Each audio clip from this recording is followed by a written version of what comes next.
days we have been considering about the silence of God.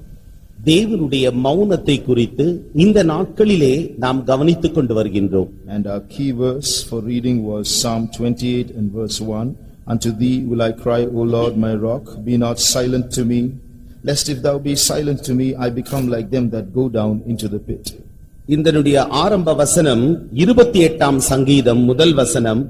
என் கன்மலையாகிய கர்த்தாவே, உம்மை நோக்கி கூப்பிடுகிறேன், நீர் கேளாதவர் போல மௌனமாயிராதேயும், நீர் மௌனமாயிருந்தால் நான் குழியில் இறங்குகிறவர்களுக்கு ஒப்பாவேன். This topic was deliberately chosen by the urging of the Spirit because people are going through paths like this these days. இந்த நாட்களிலே ஜனங்கள் இத்தகையதான பாதைகளினூடாக கடந்து செல்லுகின்ற காரணத்தினாலே கர்த்தருடைய ஆவியானவராலே ஏவப்பட்டு இத்தகைய தலைப்பை நான் தெரிந்து கொண்டேன். Many questions are being asked, but there seems to be no answer. அநேக கிறிஸ்தவர்கள் கேட்கிறார்கள், என்றாலும் அவர்களுக்கோ பதில். அநேக கேள்விகள் கேட்கப்படுகிறது, என்றாலும் அவைகளுக்கோ பதில் கிடைக்கவில்லை. Well, not all questions can be answered. எல்லா கேள்விகளுக்கும் பதில் கிடைப்பதில்லை. We cannot give a comprehensive, full answer as to why God is silent in our lives. ஏன் தேவன் நம்முடைய ஜீவியத்திலே மௌனமாயிருக்கிறார் என்பதை குறித்து ஒரு முழுமையான விரிவான பதில் கிடைப்பதில்லை. But to a certain extent, in the light of the scriptures, we can study certain truths. வேதாகமத்தின் வெளிச்சத்தின் அடிப்படையிலே நாம் சில சத்தியங்களை படிக்கலாம். Job went through a period of silence in his life. யோபு தன்னுடைய ஜீவியத்திலே மௌன காலத்தை அவன் கடந்து சென்றான். And in that time, many of his friends tried to advise him, but none of that advice seemed to make any meaning to him. அந்த நாட்களிலே அவனுடைய சிநேகிதர்கள் அவனுக்கு ஆலோசனை சொன்னார்கள், என்றாலும் அந்த ஆலோசனைகளோ அவனுக்கு பயனளிக்க கூடியவைகளாக இல்லை. Even so, in the paths that we go through, well-meaning friends and relatives might have their words of counsel, but they may not be apt for us in that time. இது போலவே நாமும் இத்தகைய சூழ்நிலைகளினூடாக கடந்து செல்லுகின்ற பொழுது நம்முடைய நண்பர்கள், சிநேகிதர்கள், உறவினர்கள், அயலகத்தார்கள் இவர்கள் எல்லாரும் நமக்கு ஆலோசனை சொல்வார்கள், என்றாலும் அந்த ஆலோசனைகளோ அந்த சூழ்நிலைகளுக்கு பொருத்தமானதாக இருக்காது. So also Job's friends tried to give him all kinds of advice, but he only called them miserable comforters. யோபினுடைய நண்பர்கள் அந்த சூழ்நிலையிலே அவனுக்கு அநேக ஆலோசனைகள் சொன்னார்கள், என்றாலும் கூட அவர்களை பார்த்து யோபு சொல்வது என்னவென்றால் நிர்பந்தமான ஆலோசகர்கள். So he said, I went forward, but God was not there.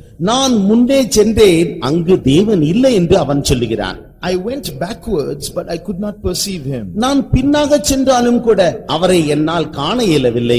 I went to the left hand, but I could not behold him. இதோ நான் இடது பக்கமாக சென்றேன், அங்கும் கூட அவரை காணவில்லை. And I went to the right side, but he was not there.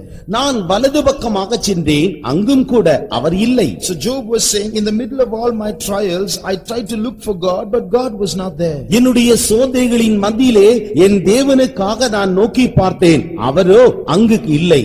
But he said one thing after that. என்றாலும் அதற்கு பிறகு அவன் ஒரு காரியத்தை சொல்லுகிறான். He knoweth the way that I take. நான் செல்லுகிறதான வழியை அவர் அறிவார். So although I can't see him, நான் அவரை காண இயலாவிட்டாலும், although I don't know what's happening to me, எனக்கு என்ன சம்பவிக்கிறது என்று எனக்கு தெரியாவிட்டாலும், I don't know why all this is happening, ஏன் எதற்காக இந்த காரியங்கள் எனக்கு சம்பவிக்கிறது என்று எனக்கு தெரியாவிட்டாலும், I know one thing, என்றாலும் ஒரு காரியத்தை அறிவேன், I know that he knows. அவர் அறிவார் என்பதை நான் அறிவேன். Even so, in these times of silence, when God takes us through paths we don't know, we should realize that he knows and trust in him. இந்த இத்தகையதான மௌன காலத்தினூடாக நாம் கடந்து செல்லுகின்றதான நேரத்திலே அவர் அறிவார் என்பதை நாம் அறிந்து அவரிலே நம்பிக்கை வைக்க வேண்டும். Though our life in between might be confusing, but the end will always be blessed. மைய பகுதியிலே அது ஒரு குழப்பம் போல தோன்றலாம், என்றாலும் அதனுடைய முடிவோ ஆசீர்வாதத்தில் காணப்படும். Till then we have to trust in him. அதுவரைக்குமாக நாம் அவரில் நம்பிக்கை வைக்க வேண்டும். You see Job's life. யோபினுடைய ஜீவியத்தை பாருங்கள். He did not know why, but suddenly all his animals were gone. ஏனென்று அவனுக்கே தெரியாது. திடீரென்று அவனுடைய மிருக ஜீவங்கள் அனைத்தும் போய்விட்டது. He did not know why, but suddenly all his children were gone, swept into eternity. அவனுக்கே ஏனென்று தெரியாது. அவனுடைய பிள்ளைகள் எல்லாம் அப்படியே மடிந்து நித்தியத்திற்குள் போய்விட்டார்கள். All at one time all this happened. ஒரே நேரத்தில் எல்லாம் சம்பவித்தது. Suddenly he did not know why. His full body is filled with sores. அவனுக்கே தெரியாது. திடீரென்று அவனுடைய சரீரமே பருக்களால் நிறைந்து காணப்பட்டது. And Job tries to find out the reason. He does a lot of experimenting. அவனுடைய காரணத்தை கண்டுபிடிக்கும்படியாக அவன் ஆராய்கிறான். அநேக பரிசோதனைகளை அவன் செய்கிறான். His friends come with a lot of ideas. நண்பர்கள் அநேக எண்ணங்களோடு அவர்கள் வந்தார்கள். After about 38 chapters of dialogue, 38 அதிகாரங்கள் அவருடைய சம்பாஷணைகளுக்கு பிறகு suddenly God speaks. திடீரென்று தேவன் பேசுகிறார். But when God speaks, does he ever explain the reason for all this? தேவன் அவனோடு பேசின பொழுது இந்த காரியங்களுக்கெல்லாம் காரணத்தை குறித்து அவர் பேசினாரா? Does he ever say why he allowed the trial in Job's life? யோபினுடைய ஜீவியத்திலே ஏன் இந்த சோதனையை அவர் அனுமதித்தார் என்று சொன்னாரா? Job is the center of sympathy there. அங்கு யோபு அந்த இரக்கத்தின் மையத்திலே அவன் காணப்படுகின்றான். அனுதாபத்தின் மையத்திலே காணப்படுகின்றான். Everyone is looking towards him sympathetically. ஒவ்வொருவரும் அனுதாபத்தோடு அவனை பார்க்கிறார்கள். When God opens his mouth, தேவன் தன்னுடைய வாயை திறந்தபோது God does not explain the reason for the trial. He explodes. அவர் அந்த சோதனைகளுடைய காரணத்தை அவர் அங்கு சொல்லவே இல்லை. He explodes. அவர் அங்கு வெடிக்கிறார். He scolds Job. Our யோபை our திட்டுகிறார். It looks strange, isn't it? Why does he scold Job? ஏன் அவர் யோபை கடிந்து கொள்கிறார்? அது ஒரு வினோதமான காரியம் அல்லவா? Job is the one going through all the trial. யோபு தான் இப்பொழுது கடுமையான சோதனைகளினூடாக கடந்து செல்கிறான். But God asks question after question to Job. இப்பொழுது யோபினிடத்திலே தேவன் கேள்விகளின் மேல் கேள்வியை அடுக்கிக் கொண்டே போகிறார். I will ask you, answer me, God says. நான் இப்பொழுது கேட்பேன், எனக்கு உத்தரவு கொடு என்று சொல்லுகிறார். Where were you when the foundations of the world were laid? இந்த உலகத்திற்கு அஸ்திவாரம் போடப்பட்ட பொழுது நீ எங்கே இருந்தாய்? Can you shut up the sea with doors? நீ இந்த சமுத்திரத்தை ஒரு கதவினாலே மூடுவாயோ? Have you seen the battle horse? நீ யுத்த குதிரைகளை கண்டிருக்கிறாயோ? Have you made any of the things that are seen around? உன்னை சுற்றி காணப்படுகிறதான இந்த காரியங்களை எல்லாம் நீ உருவாக்கினாயோ? By asking these questions, what was God trying to tell Job? இந்த கேள்விகள் எல்லாம் கேட்பதின் மூலமாக யோபினிடத்திலே அவர் என்ன சொல்ல முற்படுகிறார்? God was saying, Job, I know what's going on in your life. யோபே, உன்னுடைய ஜீவியத்தில் என்ன சம்பவிக்கிறது என்பதை நான் நன்கு அறிவேன். Job, you have opened your mouth too much. I know what is going on in your life. யோபே, நீ உன்னுடைய வாயை விரிவாக திறந்து விட்டாய், அதிகமாக திறந்து விட்டாய். உன்னுடைய ஜீவியத்தில் என்ன சம்பவிக்கிறது என்பதை நான் அறிவேன். That's why Job, at the end of all that God's explosion, he says, yes, I have uttered things that were too much for me. ஆகவே தான் தேவன் இவ்விதமாக அவனிடத்திலே வெடித்ததான அந்த கேள்விகளை கேட்ட பிறகு முடிவிலே, ஆம் கர்த்தாவே, நான் அதிகமாக என்னுடைய வாயை திறந்து பேசிவிட்டேன் என்று யோபு ஒப்புக்கொள்கிறான். So what is God trying to tell in his message? இந்த செய்தியிலே தேவன் என்னத்தை சொல்ல விரும்புகிறார்? He is saying, trust me. என்னிலே நம்பிக்கை வை. Whatever happens in your life, trust me. உன்னுடைய ஜீவியத்தில் என்ன சம்பவித்தாலும் சரி, என்னிலே நம்பிக்கை வை. If you read Jeremiah chapter 29 and verse 11, எரேமியா 29ஆம் அதிகாரம் 11வது வசனத்தை வாசிப்பீர்கள் என்றால், நீங்கள் எதிர்பார்த்திருக்கும் முடிவை உங்களுக்கு கொடுக்கும்படிக்கு நான் உங்கள் பேரில் நினைத்திருக்கிற நினைவுகளை அறிவேன் என்று கர்த்தர் சொல்லுகிறார். அவைகள் தீமை அல்ல, சமாதானத்துக்கு ஏதுவான நினைவுகளே. For I know the thoughts that I think toward you, said the Lord, thoughts of peace and not of evil, to give you an expected end. So God says the end is going to be an expected end. முடிவானது நீங்கள் எதிர்பார்க்கிற ஒரு முடிவு. So don't think that I am taking pleasure in afflicting you. உங்களை துன்பப்படுத்துவதின் மூலமாக நான் அதிலே சந்தோஷப்படுகிறேன் என்று நினைக்க வேண்டாம். You may not understand what is happening in your life. உன்னுடைய ஜீவியத்திலே என்ன சம்பவிக்கிறது என்று உங்களுக்கு தெரியாமல் இருக்கலாம். But you don't have to understand also. நீங்கள் அதை புரிந்து கொள்ளவும் தேவையில்லை. The only thing you have to do is trust in me. My thoughts are not evil, they are only good. நீ செய்ய வேண்டுவது என்னவென்றால் நீ என்னிலே நம்பிக்கை வை. என்னுடைய நினைவுகள் ஒருபோதும் தீமை அல்ல, என்னிலே நம்பிக்கை வை. In the once the country of Vietnam was invaded by the Americans. ஒரு முறை வியட்நாம் தேசமானது அமெரிக்கர்களால் ஆக்கிரமிக்கப்பட்டது. So when the Americans and the Vietnamese were fighting, அமெரிக்கர்களும் வியட்நாமியர்களும் அவர்கள் சண்டை போட்டுக் கொண்டிருந்தபோது American missionaries went there to spread the gospel. அங்கு அமெரிக்க மிஷனரிகள் சுவிசேஷகர்கள் அங்கு சென்று சுவிசேஷத்தை பரப்பும்படி செய்தார்கள். There a man by name Haim, he was the interpreter for the Americans. He would interpret into Vietnamese. Ham என்கிறதான ஒருவர், அவர் அமெரிக்கருடைய அந்த ஆங்கில மொழியை வியட்நாமிய மொழியிலே அவர் மொழிபெயர்ப்பவராக இருந்தார். So that man Haim was Vietnamese, yet he was a Christian. இந்த ஹேம் என்பவர் வியட்நாமை சேர்ந்தவர் என்றாலும் அவர் ஒரு கிறிஸ்தவராக இருந்தார். But when the communists took over Vietnam, வியட்நாமை கம்யூனிஸ்டுகள் ஆக்கிரமித்தபோது Haim was put into prison. Haim சிறைச்சாலையிலே அடைக்கப்பட்டார். And day after day, month after month he was in prison. நாளுக்கு நாள் மாதக்கணக்கிலே அவர் சிறைச்சாலையிலே இருந்தார். So he was getting discouraged. Our அதைரியப்பட்டார். Nothing is happening.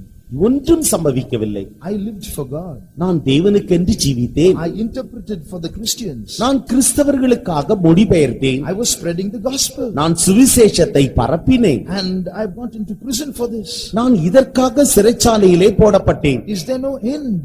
அதற்கு முடிவில்லையா? Why am I like this day after day, month after month? ஏன் நாள் செல்ல செல்ல மாதங்கள் செல்ல செல்ல நான் சிறையில் இருக்கிறேன்? Finally he reached the end of his tether or bearing capacity. அதற்கு பிறகு தன்னுடைய அந்த தாங்கிக் கொள்ளுகிற அந்த திறமையினுடைய இறுதி கட்டத்திற்கு வந்துவிட்டார். He decided, our தீர்மானித்தார், tomorrow I am going to go to the officers and I am going to say, I don't trust in Jesus, please release me. நாளைய தினத்திலே நான் இந்த சிறைச்சாலை அதிகாரிகளிடத்திலே சென்று நான் இயேசுவை நம்பவில்லை, ஆகவே என்னை சிறைச்சாலையிலிருந்து விடுதலை செய்யுங்கள் என்று சொல்லப் போகிறேன். I am taking back all the faith that I had in Jesus. இயேசு கிறிஸ்துவிலே நான் வைத்த விசுவாசம் அனைத்தையும் திரும்ப எடுத்துக்கொள்ளப் போகிறேன். The next day early morning, அடுத்த நாள் அதிகாலையிலே, before he could go and meet the officers, அவர் அந்த அதிகாரிகளை சந்திக்கும் முன்பாக one of the prison keepers said, you have a new duty today. அவரை பார்த்து ஒரு சிறை அதிகாரி சொன்னார், இன்றைக்கு நீ செய்ய வேண்டியதான ஒரு புதிய வேலை உண்டு. You have to clean all the prison toilets today. இன்றைக்கு நீ சிறைச்சாலையில் இருக்கிறதான எல்லா கழிவறைகளையும் சுத்தம் செய்ய வேண்டும். So before he could go and meet the officers, he did the cleaning work. அவர் அந்த அதிகாரியை சந்திக்கும் முன்பாக இப்பொழுது கழிவறையை சுத்தம் செய்கிறதான அந்த வேலையில் ஈடுபட்டார். And those prison toilets were the filthiest places. You can't even go there.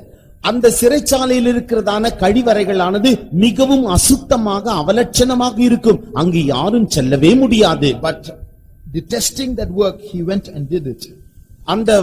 அந்த வேலையை ஏற்றுக்கொண்டு அவர்தாமே அந்த இடத்திற்கு போய் அந்த வேலையை செய்தார். In one of those toilets, in a dustbin, he saw a piece of paper. ஒரு கழிவறையிலே அந்த குப்பை தொட்டிக்குள்ளாக ஒரு துண்டு காகிதத்தை அவர் கண்டார். And he saw that what was written, it seemed to be written in English. அது ஆங்கிலத்திலே ஏதோ எழுதப்பட்டிருப்பதை அவர் கண்டார். How come in my country something is written in English? என்னுடைய தேசத்தில் ஆங்கிலத்தில் எழுதப்பட்ட ஒரு காகித துண்டா, இது எப்படி இங்கே வந்தது? So he took that paper. அவர் அந்த காகித துண்டை எடுத்தார். It was full of filth. அது அழுக்கு நிறைந்ததாய் இருந்தது. So with his dirty hands he cleaned that filth. அவருடைய அழுக்கான அசுத்தமான கரத்தினாலே அந்த அசுத்தத்தை அவர் கழுவினார். And he turned it and read it. அவர் அதை திருப்பி அதை படித்தார். He saw it was a page of the Bible. அது வேதாகமத்தினுடைய ஒரு பக்கம். They were using the Bible pages as tissue paper to use in the toilet. இந்த வேதாகமத்தின் தாள்களை அவர்கள் கழிப்பிடத்திலே டிஷ்யூ பேப்பராக அதை உபயோகித்தார்கள். He took that paper. அந்த காகிதத்தை அவர் எடுத்தார். He read it. அவர் அதை படித்தார். You know what verse was there? அந்த வசனம் என்ன தெரியுமா? Within a half an hour, he is going to go to the officer and deny Christ. அரை மணி நேரத்திற்குள்ளாக சிறை அதிகாரிகளிடத்திலே சென்று அவர் கிறிஸ்துவை மறுதலிக்க போகிறார். He read that Bible piece. இப்பொழுது அந்த வேதாகம பகுதியை அவர் வாசித்தார். Who shall separate me from the love of Christ? கிறிஸ்துவின் அன்பை விட்டு என்னை பிரிப்பவன் யார்? He got the shock of his life. அவர் தன்னுடைய ஜீவியத்தை குறித்து அதிர்ச்சியுற்றார். Now at this time, this verse. இந்த நேரத்தில் இந்த வசனமா? Oh God, will you not let me go? ஆண்டவரே, நீர் என்னை போக அனுமதிக்க மாட்டீரா? You don't want me to deny you? உம்மை மறுதலிக்க உமக்கு விருப்பமில்லையா? Then he was convicted, this is God sent. இது தேவனால் அனுப்பப்பட்டது என்பதை அவர் நன்கு உணர்ந்தார். He decided, I will not deny Jesus. நான் என் இயேசுவை மறுதலிக்க மாட்டேன் என்று அவர் தீர்மானித்தார். So the next morning he voluntarily went to the officers. அடுத்த நாள் காலையிலே அவரே மனப்பூர்வமாக அதிகாரிகளிடத்தில் சென்றார். And he said, please sir, allow me to clean the toilets today also. இன்றைக்கும் கூட நான் கழிவறைகளை எல்லாம் சுத்தம் செய்யும்படியாக எனக்கு அனுமதி தாருங்கள் என்று அதிகாரிகளிடத்திலே கேட்டார். Why did he ask? ஏன் அவர் கேட்டார்?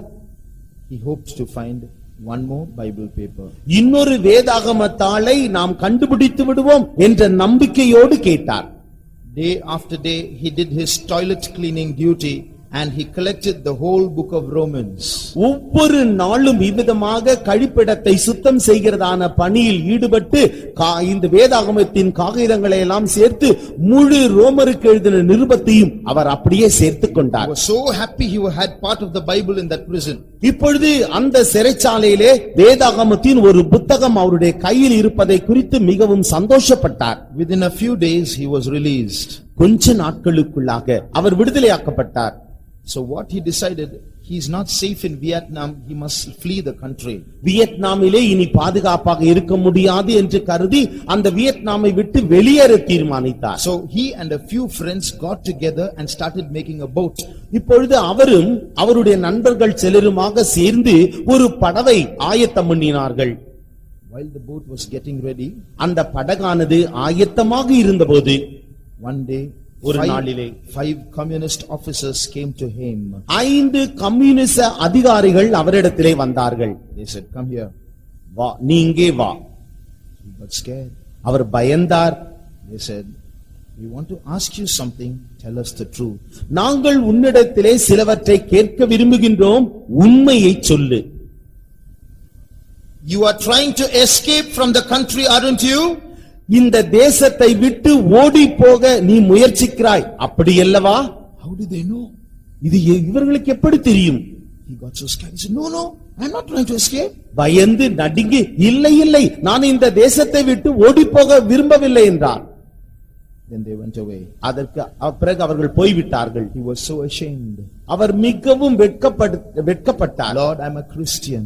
ஆண்டவரே, நான் ஒரு கிறிஸ்தவன். In the fear of trying to save my skin, I uttered a lie today, Lord. என்னுடைய மாம்சத்தை பாதுகாத்துக் கொள்ளும்படியாக நான் இன்றைக்கு ஒரு பொய் சொல்லிவிட்டேன் கர்த்தாவே. I'm sorry, Lord, I'm ashamed of myself. ஆண்டவரே, என்னை மன்னியும், நான் என்னை குறித்தே நான் வெட்கப்படுகிறேன். Give me one more chance, Lord, I will tell the truth. ஆண்டவரே, எனக்கு ஒரு முறை தருணம் தாரும், நான் உண்மையை அப்படியே சொல்லிவிடுகிறேன். A few days later, கொஞ்ச நாட்களுக்கு பிறகு, the next day they were going to escape by boat. அடுத்த நாளிலே அவர்கள் படகிலே தப்பித்துக் கொள்ளப் போகிறார்கள். The previous day, முந்தின நாள், the same 5 communist officers came to him. அதே 5 கம்யூனிச அதிகாரிகள் அவரிடத்திலே வந்தார்கள். Said, we want to ask you something, tell us the truth. நாங்கள் உன்னிடத்திலே சிலவற்றை கேட்க விரும்புகின்றோம், நீ உண்மையை சொல். You are trying to escape from the country, aren't you? இந்த தேசத்தை விட்டு நீ தப்பித்துக் கொள்ள முயற்சிக்கிறாய், அப்படி அல்லவா? He said, yes. அவர் சொன்னார், ஆம். And they said, we want to come with you. அப்பொழுது அவருக்கு சொன்னார்கள், நாங்கள் உன்னோடு கூட வர விரும்புகிறோம்.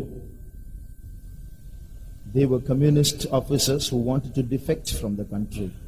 அவர்கள் கம்யூனிஸ்ட் அதிகாரிகள் தான் என்றாலும் அந்த தேசத்தை விட்டு அவர்கள் ஓடி போக விரும்புகிறார்கள். So he and the communist officers escaped the next day. ஆகவே அடுத்த நாளிலே அவரும் அந்த கம்யூனிஸ்ட் அதிகாரிகளும் அந்த இடத்தை விட்டு ஓடி போய் விட்டார்கள். God's thoughts concerning us are not evil, they are good to give us an expected end. தேவனுடைய நினைவுகள் ஒருபோதும் அது தீமையானதல்ல, நமக்கு ஒரு நல்ல முடிவை அளிக்கும்படியாகவே அவைகள் காணப்படுகின்றது. So dear child of God, don't be discouraged about your life. பிரியமான தேவனுடைய பிள்ளையே, உன்னுடைய ஜீவியத்தை குறித்து நீ அதைரியப்பட வேண்டாம். During the past 3 days we were considering different aspects of silence that took place in the lives of people and in periods. கடந்த 3 தினங்களாக வித்தியாசமான நபர்களிடத்திலே நிலவியதான அந்த மௌன காலத்தை குறித்து நாம் படித்துக் கொண்டே வந்தோம். 13 years of silence in Abraham's life. ஆபிரகாமினுடைய ஜீவியத்தில் 13 ஆண்டு மௌன காலம். 23 years of silence in Daniel's life. தானியேலுடைய ஜீவியத்தில் 23 ஆண்டு மௌன காலம். 400 years of silence in the intertestamental period between the Old and the New Testaments. பழைய ஏற்பாட்டிற்கும் புதிய ஏற்பாட்டிற்கும் இடையே உள்ளதான அந்த 400 ஆண்டுகளிலே ஏற்பட்டதான ஒரு மௌன காலம். Today we are going to consider a period of silence in the life of Jesus himself. கர்த்தராகிய இயேசு கிறிஸ்துவினுடைய ஜீவியத்தில் தானே ஏற்பட்டதான அந்த மௌன காலத்தை குறித்து இன்று நாம் படிக்க போகிறோம். We must realize he who is silent in our life himself went through a period of silence. நம்முடைய ஜீவியத்தில் மௌனமாக இருக்கிற அவர்தாமே அவருடைய ஜீவியத்தில் அவர் மௌன காலத்தை சந்தித்தார். And he went through it triumphantly to show us that we should trust him when he is silent in our lives. நம்முடைய ஜீவியத்தில் அவர் மௌனமாக இருக்கின்ற பொழுது நாமும் கூட அந்த நேரத்திலே ஜெயிக்கும்படியாக அவரை நம்பும்படியாக அவர் கூட ஜெயம் பெற்றவராக காணப்பட்டார். In that period of silence, அந்த மௌன காலத்திலே அவர் ஜெயம் பெற்றவராக இருந்தார். when he went through that period of silence, it was for our sakes. அவர் மௌன காலத்தை கடந்து சென்ற பொழுது அது நமக்காகவே. And when he is silent in our lives, it is for our sakes. நம்முடைய மௌன காலத்தில் அவர் மௌனமாக இருப்பதும் நமக்காகவே. In that silence is one aspect of God's love. அந்த மௌன காலத்திலே ஒரு அம்சம் தேவனுடைய அன்பு. You know, God's love is called a love that passeth understanding. எல்லா அறிவுக்கும் மேலானது தேவனுடைய அன்பு. What does that mean? அதனுடைய அர்த்தம் என்ன? His love is so great, so deep, so profound that our human mind cannot understand it. நம்முடைய மனித மனதானது அறிந்து கொள்ள முடியாதபடி அவருடைய அன்பு பெரியது, ஆழமானது, விசாலமானது. What does that mean? அதனுடைய அர்த்தம் என்ன? Sometimes if we try to understand his love with our human mind, we will mistake that love for hatred. சில நேரங்களிலே நம்முடைய மனித எண்ணத்தோடு அவருடைய அன்பை புரிந்து கொள்வோம் என்றால் அது ஒரு வெறுப்பாக காணப்படும். We won't understand God's love to be love. We think he hates us. நாம் தேவனுடைய அன்பை அன்பாக அதை நாம் எண்ணிக்கொள்ள மாட்டோம். அதற்கு பதிலாக அவரை வெறுப்போம். There is a beautiful song in English that describes the love of God. தேவனுடைய அன்பை குறித்து ஒரு ஆங்கில பாடல் மிக அழகாக உள்ளது.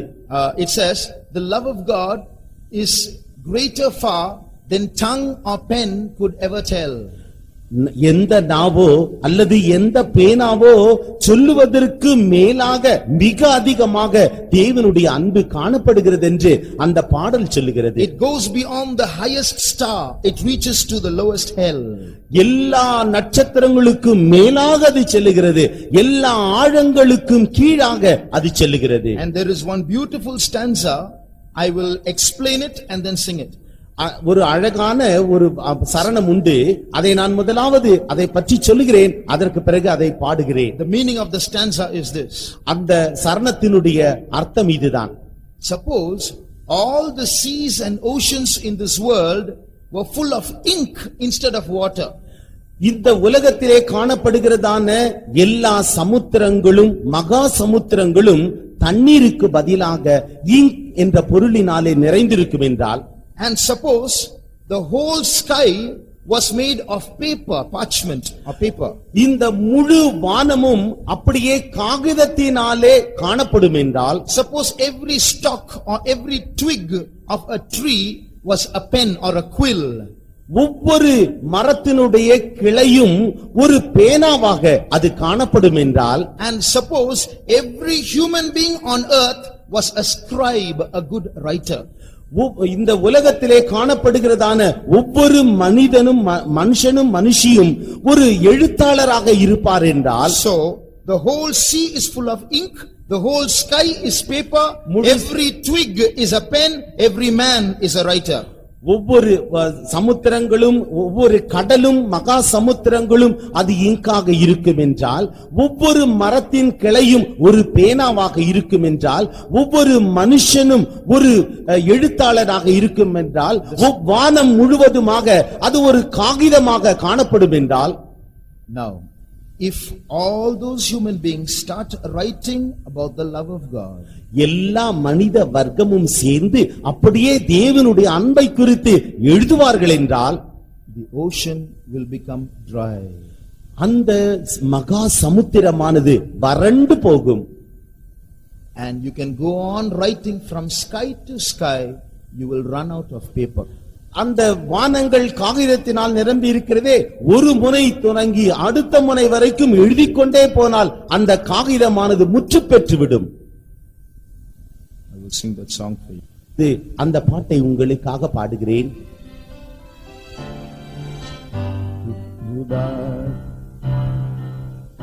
The ocean filled and were the sky of parchment made, where every star on earth a quill, and every man a scribe by trade, to tell the love of God above, would train the ocean wide, nor could the scroll contain the whole, though stretched from sky to sky.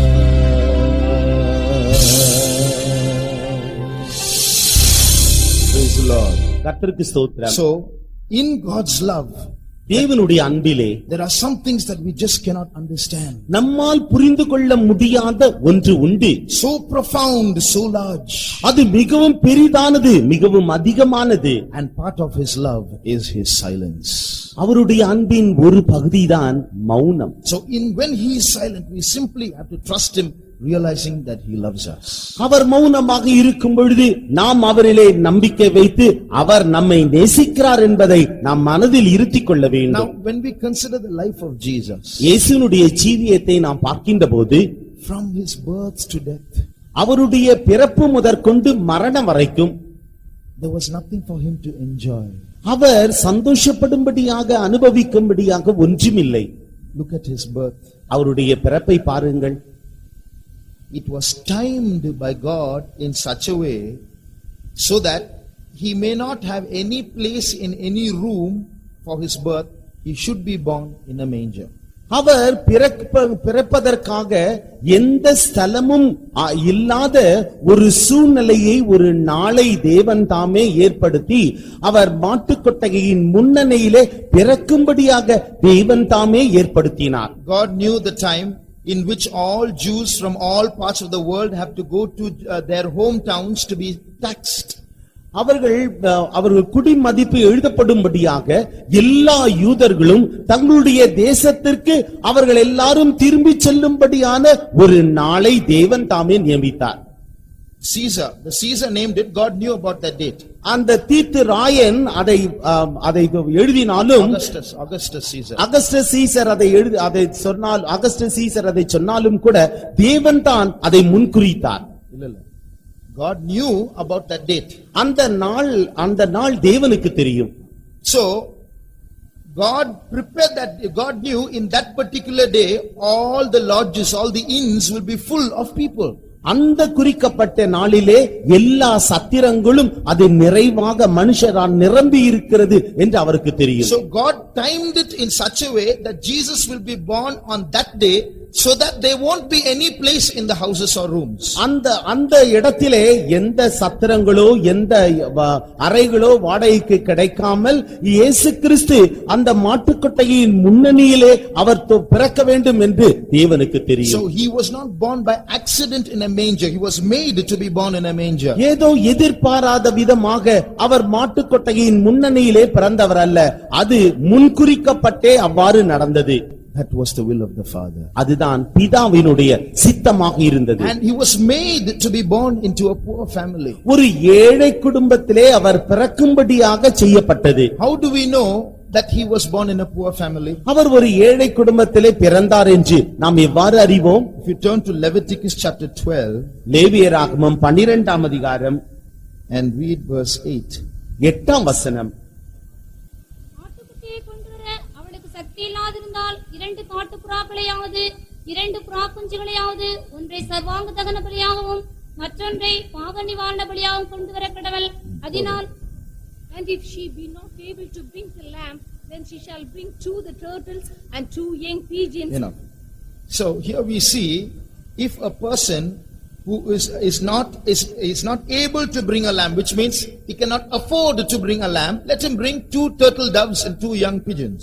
ஒரு ஏழை மனுஷன் ஆட்டுக்குட்டியை கொண்டு வர அவனுக்கு சக்தி இல்லாதிருந்தால் 2 காட்டுப்புறாக்களையாவது 2 புறாக்குஞ்சுகளையாவது அவன் கொண்டு வர வேண்டும். சக்தி இல்லாதிருந்தால் means he is poor, he can't afford to bring a lamb, so let him bring doves and pigeons. ஒரு ஆட்டுக்குட்டியை கொண்டு வருவதற்கு அவனிடத்திலே பணம் இல்லை, ஏழை அவன். ஆகவே அவன் 2 காட்டுப்புறாக்களையாவது 2 புறா குஞ்சுகளையாவது கொண்டு வரலாம். And we know how for sacrifice Mary brought 2 turtle doves and 2 young pigeons. எவ்விதமாக 2 காட்டுப்புறாக்களையும் 2 புறாக்குஞ்சுகளையும் மரியாள் பலி பொருளாக கொண்டு வந்தாள் என்பதை நாம் அறிவோம். From which we understand they were so poor they could not even afford to bring a lamb for sacrifice. இதன் மூலமாக நாம் அறிந்து கொள்வது என்னவென்றால் பலி செலுத்தும்படியாக ஆட்டுக்குட்டியை கூட கொண்டு வருவதற்கு அவர்களிடத்திலே பணம் இல்லை. So his birth was such a strange birth. His family was such a poor family. அவருடைய பிறப்பே ஒரு வினோதமான பிறப்பு. அவருடைய குடும்பமே மிகவும் ஏழ்மையான குடும்பம். As a child he had no permanent house. ஒரு சிறு பிள்ளையாக இருந்த பொழுது அவருக்கென்று ஒரு நிரந்தரமான வீடு இல்லை. From Bethlehem he had to flee to Egypt. பெத்லெகேமிலிருந்து அவர் எகிப்திற்கு ஓட வேண்டியதாக இருந்தது. Within a short time from Egypt he had to return to Nazareth. கொஞ்ச காலத்திற்குள்ளாக எகிப்திலிருந்து அவர் நாசரேத்திற்கு வர வேண்டியதாக இருந்தது.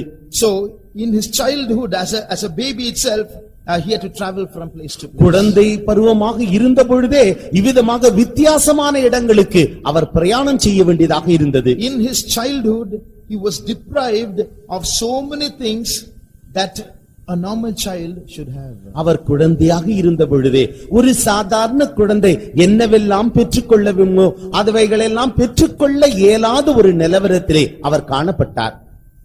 He couldn't have had many clothes. அவரிடத்திலே அநேக வஸ்திரங்கள் இல்லை. A poor person. ஒரு ஏழை குழந்தை. Just limited number of clothes. அவரிடத்திலே குறிப்பிட்ட எண்ணிக்கையுள்ள உடைகள் மாத்திரமே இருந்தது. These days our children and youngsters, no matter how many clothes they have, when the season comes they want more and more and more, and they will fight with their parents for it. நம்முடைய இந்த காலத்திலே நம்முடைய குழந்தைகளுக்கு எத்தனை துணிமணிகள் இருந்தாலும் சரி, ஏதாவது ஒரு புதிய நவீன நாகரிக உடைகள் வந்துவிட்டால் அந்த உடைதான் வேண்டும் என்று பெற்றோர்களிடத்திலே அடம்பிடித்து நச்சரித்து அவர்களை பெற்றுக்கொள்வார்கள். It is an evil spirit. It's called consumerism. இது ஒரு பொல்லாத ஆவி என்று அழைக்கப்படுகிறது. அதாவது பொருட்களை வாங்குகிறதான ஒரு தன்மை. Not because you need it, but because you want it. உங்களுக்கு தேவை என்று அல்ல, நீங்கள் எப்படியோ அதை பெற்றுக்கொள்ள வேண்டும். One side people are starving and dying, on another side people have so much money, buy and buy and buy, not because of need but because of lust. ஒரு பகுதியிலே ஜனங்கள் ஏழ்மைத்தனத்திலே ஒன்றுமில்லாமல் செத்து மடிந்து கொண்டிருக்கிறார்கள் என்றாலும் அடுத்த பகுதியிலோ தங்களுக்கு தேவை என்றல்ல, அவர்கள் தொடர்ச்சியாக பொருட்களை வாங்கி வாங்கி குவித்துக் கொண்டு அதிலே அவர்கள் திருப்திப்பட்டு கொண்டிருக்கிறார்கள். அது ஒரு பகுதி. Dear Christian child of God, that sin should not come into our life. Our Jesus had only a few clothes. பிரியமான தேவனுடைய பிள்ளையே, இத்தகைய ஆவலானது ஒரு கிறிஸ்தவனுடைய ஜீவியத்திலே வரவே கூடாது. இத்தகைய ஆவி உங்களை தாக்க கூடாது. ஏனென்றால் நம்முடைய கிறிஸ்துவுக்கோ வெகு சொற்பமான உடைகளே இருந்தது. Jesus did not go to school. இயேசு கிறிஸ்து பள்ளிக்கூடம் செல்லவே இல்லை. Probably because his parents did not have the money to pay the fees. ஒருவேளை இயேசு கிறிஸ்துவுக்கு பணம் பள்ளிக்கூடத்திலே கட்டணம் செலுத்துவதற்கு அவர்களிடத்திலே பணம் இல்லாமல் இருந்திருக்கும். Read John 7:15. யோவான் எழுதின சுவிசேஷம் 7ஆம் அதிகாரம் 15வது வசனம். இவர் கல்லாதவராயிருந்தும் வேத எழுத்துக்களை எப்படி அறிந்திருக்கிறார் என்று ஆச்சரியப்பட்டார்கள். And the Jews marveled, saying, how know this man letters, having never learned. Having never learned. இவர் கல்லாதவராக இருந்தார். See, English is so clear. It says he never went to school. He never learned. ஆங்கில மொழிபெயர்ப்பிலே தெளிவாக இருக்கிறது. அவர் ஒருபோதும் பள்ளிக்கூடம் செல்லவில்லை. கல்வியிலே அவர் ஒன்றுமில்லை. Absolutely illiterate. அவர் ஒன்றுமே கல்வி கற்காதவர். So he did not go to school. அவர் பள்ளிக்கூடம் செல்லவில்லை. So look at his background. அவருடைய பின்னணியை பாருங்கள்.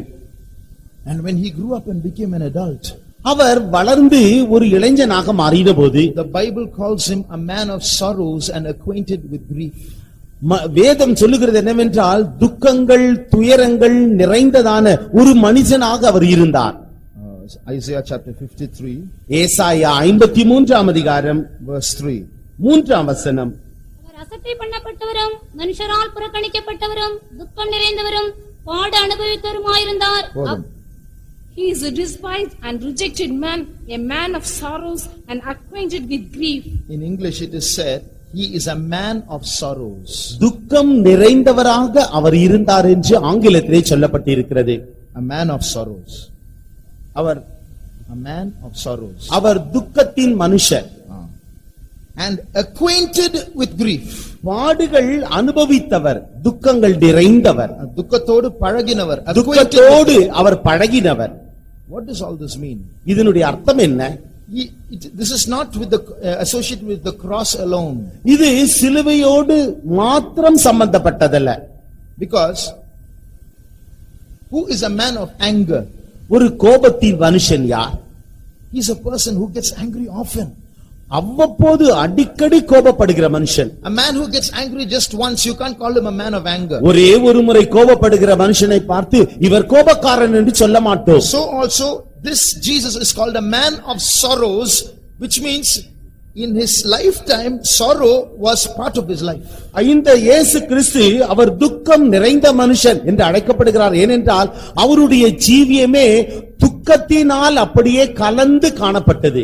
And in English it says he was acquainted with grief, means it was part of his life. அவருடைய ஜீவியமே துக்கம் நிரம்பினதாக காணப்பட்டது. He was acquainted with grief. அவர் துக்கத்திலே பழக்கப்பட்டவராக இருந்தார். So that was Jesus. அதுதான் இயேசு கிறிஸ்து. So even as an adult, in his ministry, in his life, there was nothing much that could make him happy in this life. அவர் இளைஞனாக இருந்த பொழுது தன்னுடைய ஜீவியத்திலே தன்னுடைய ஊழியத்திலே அவர் ஏதோ ஒரு சந்தோஷத்தினால் கலந்து நிரப்பப்பட்டவர் போல காணப்படவில்லை. In the Bible, வேதாகமத்திலே we read about Jesus when he was 12 years old. இயேசு கிறிஸ்து 12 வயது உள்ளவராக இருக்கும் பொழுது அவரை குறித்து வாசிக்கின்றோம். One day his parents and relatives, a big company of people, went to the feast of the Passover to Jerusalem. ஒரு நாளிலே அவருடைய பெற்றோர்கள் அவருடைய உறவினர்கள் நண்பர்கள் எல்லாரும் சேர்ந்து பஸ்கா பண்டிகையை ஆசரிக்கும்படியாக எருசலேமுக்கு சென்றார்கள். After the feast they all returned. அந்த விருந்திற்கு பிறகு அந்த பண்டிகைக்கு பிறகு அவர்கள் எல்லாரும் திரும்ப வந்தார்கள். They traveled about one day.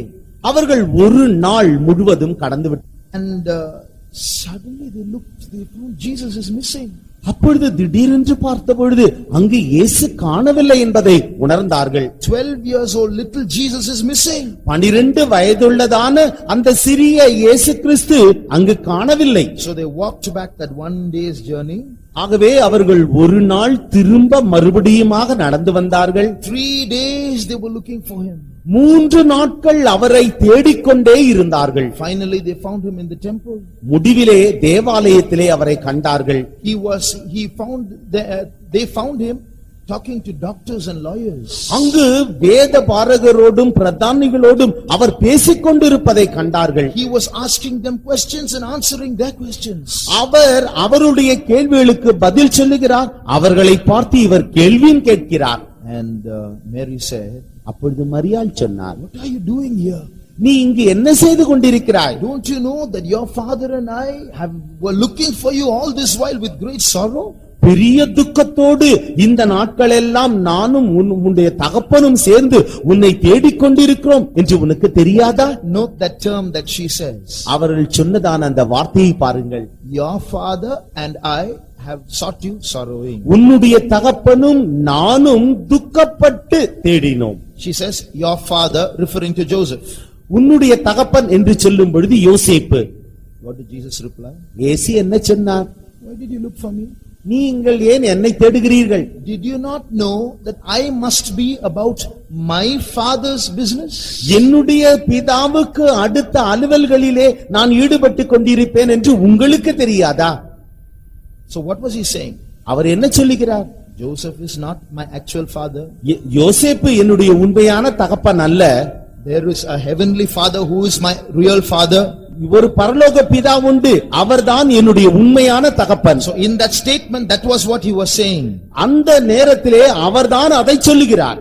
And after he said that, அவர் சொல்லிய பிறகு he got up and followed them. அவர் எழுந்து அவர்களை பின்தொடர்ந்தார். He was 12 years old at that time. அந்த நேரத்திலே அவர் 12 வயதுள்ளவராக இருந்தார்.